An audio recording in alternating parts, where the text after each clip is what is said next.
Well, hello, everyone. Here we are. We've just finished the third quarter of 2022. Where did the year go?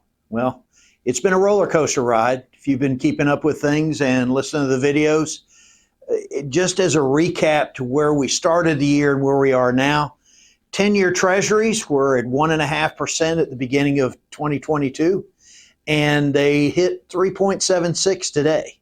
So they're getting back to that more normal 4.5%, but the move has been painful.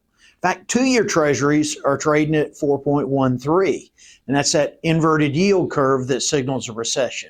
So, we're seeing the Federal Reserve, we're seeing moves to combat inflation, but that's going to be painful. If anybody remembers what it was like in 81, 82, when Volcker was on that under the Reagan administration, and we're coming out of 15% treasuries, 10-year treasuries, it was painful, but we ended up with a solid economy for a while. Hopefully that's where we're headed. When we look at what the Federal Reserve measures inflation, which is the core PCE inflation, minus energy and food, although we did have a pause there in July that you probably heard all kinds of news reports on, that was temporary because inflation is here and it's going to take a little while to combat that.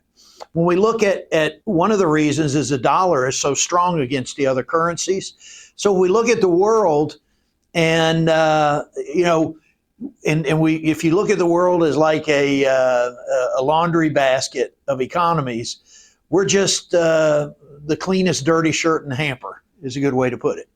So that's why we're so strong. So we started the year with the S&P being 47.93, which was the high. It's now 37.87. We've seen some moves there, negative moves. And a lot of this inflation, a lot of the supply chain issues that we're seeing is bearing out. So when we look at our portfolios, I'm getting ready to get into our portfolios, want to share a comment with you. And that is Rousseau said that patience is bitter, but its fruit is sweet. And so we're going through that now. The advantage that we have in the way we manage our portfolios is versus you just blindly being in a mutual fund is we're making trades that you can see. We're making exchanges you can see. When we look at our, each of you has annuities in their portfolio, just about everyone. And this is the time when they shine because especially the index annuities, they don't go down when the market goes down. You may not make anything that year, but you retain your value. And as I look back in the 25 years I've used those tools, this is the type of market where they shine the best.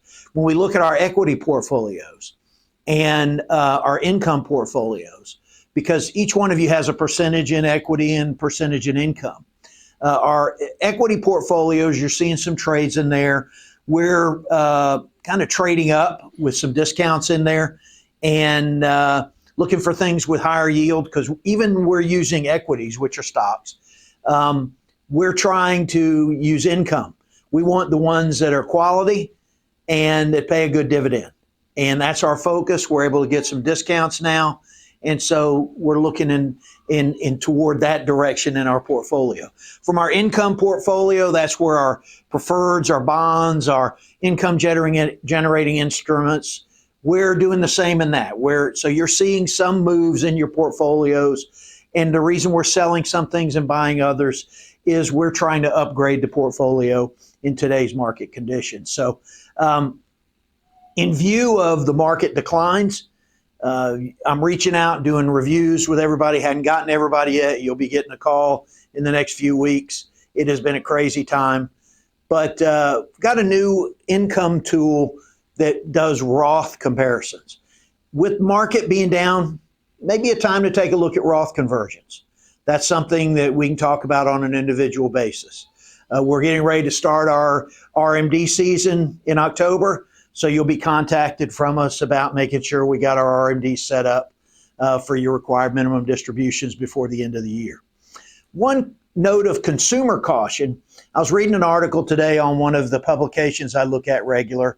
A lot of people have pent-up demand for cars, and if you've driven by new car lots, you've seen so many of them are almost barren. And a lot of people are really starting to come out saying, okay, it's time I get a new car. Be careful when you're buying previously owned cars now that we've had Ian, is that you're going to see a lot more of these water damaged cars where they may have a clear title, but you need to make sure they haven't had water damage, because that can cause a lot of problems. There's going to be a lot of those hitting the market. So if you're out looking for a new car, remember that. Make sure that that you do the research into that car to see where it came from and if it had any flood damage. But to wrap it up, we're looking at the portfolios. We're making the moves that we need to, going through one of those roller coaster periods. So it's something unavoidable in this industry, but we are, you came to us because we do things a little different, and we're doing things different. So if you got any questions, you know where to get us, and look forward to hear from us soon. You have a great October. We'll talk soon.